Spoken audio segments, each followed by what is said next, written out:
What's up, YouTube? Today we're looking at the Ontario knife SP53 Bolo. I don't know what Bolo stands for. This is for a size comparison. This sheath, for whatever reason, is a touch long. It's not a big deal. And, with the three big Bowies, it makes sense that some of them are interchangeable. But this thing is already real bulky. Look at that.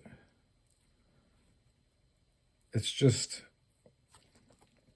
seems unnecessarily big, but it is a free sheath and the retention on this is pretty good. It's also ambidextrous. It being nylon makes it fairly abrasive resistant. And if you were going to get in the shit, you could probably treat this with wax before you went there. Although if you were staying there, like say for a tour of duty over the course of 8 or 9 months or more, if you're like in the National Guard where they just use you till you die, might have to do that a few times. All right, so I feel like, and maybe this is just me, but I feel like a lot of the reviews of these guys are like, and you can go check them out, Gideon's Tactical. I always use his channel. I think he's a good guy. I know I make fun of him. I make fun of a lot of people, but his channel's good. That's why it's so huge. I'm just a little channel, but I think I bring a Marine's perspective to bear, right? I'm a former Marine machine gunner. I served in Iraq in a combat role. I've trained with the Israeli Special Forces. Actually, right outside of Hebron, there's a secret base there, but now Hebron, I think, was destroyed, and they settled it. Settled it as in they moved in. Yeah, I've been around a little bit. So I'm also a secondary black belt. I bounced for years, crowd control, right? I'm a great shot with a pistol and an assault rifle. I have a scream of sticks. I'm pretty out of practice in the martial arts, right? I'm not going to pretend that I'm Bruce Lee anymore. I'm, mid-30s. I'm old. People that are fighters, their fighting days are usually over by 30 if they're professional fighters. If you're more of like a soldier type, that can drag out till your mid-60s, I think, if you stay in shape. That's why the Ukrainian draft was like age 15 to like 65. They were like everybody that can walk. So I realized that this can chop just all kinds of wood. You can chop and chop and chop, chop and chop and chop. And then you could get more wood and you could chop that wood. And then you could get even more wood and chop that wood. And then also people literally use these things to bust apart concrete blocks. Usually they use the back, but it's just a strength test. These are, they used to be 1095 carbon steel.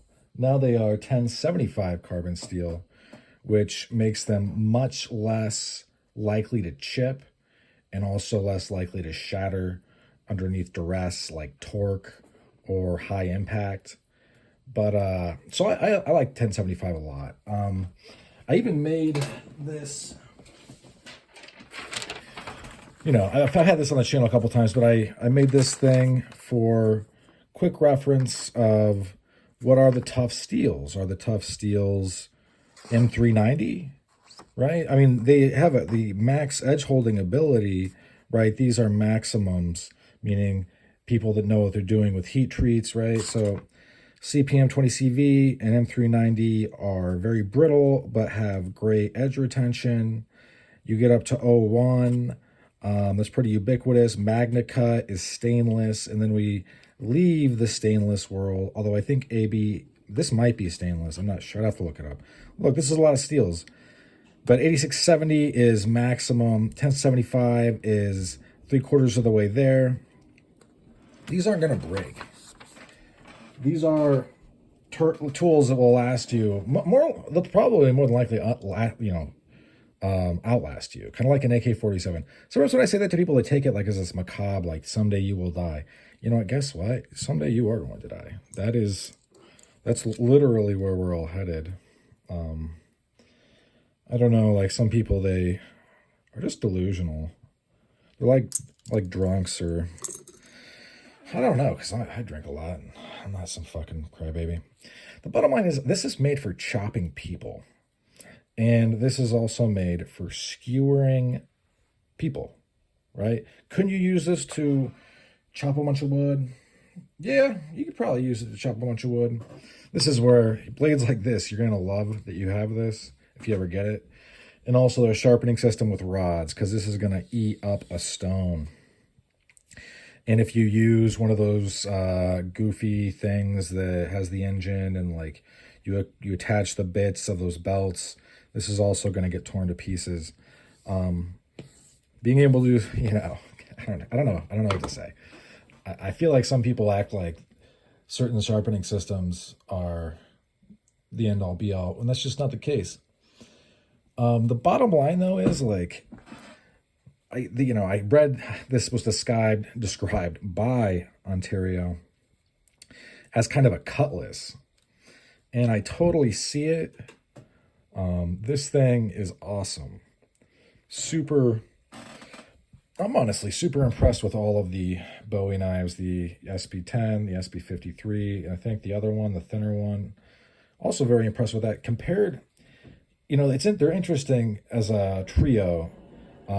If I was going to go spend a long time in country or in the bush or whatever people want to call it to sound hip and cool, if I was going to go build a small country somewhere and I was not going to bring an axe or a chainsaw or a hatchet or any of the things like a rope saw that would make your life easier and would actually make sense to bring, could I do it with this?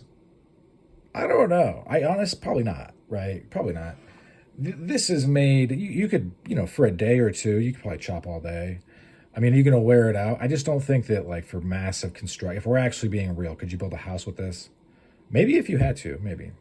You had all this, be able to take care of it. You weren't beating it needlessly. Go watch the other reviews of this. I really do implore you to do so. This thing is awesome. And, if the world ends, I'm gonna want this thing.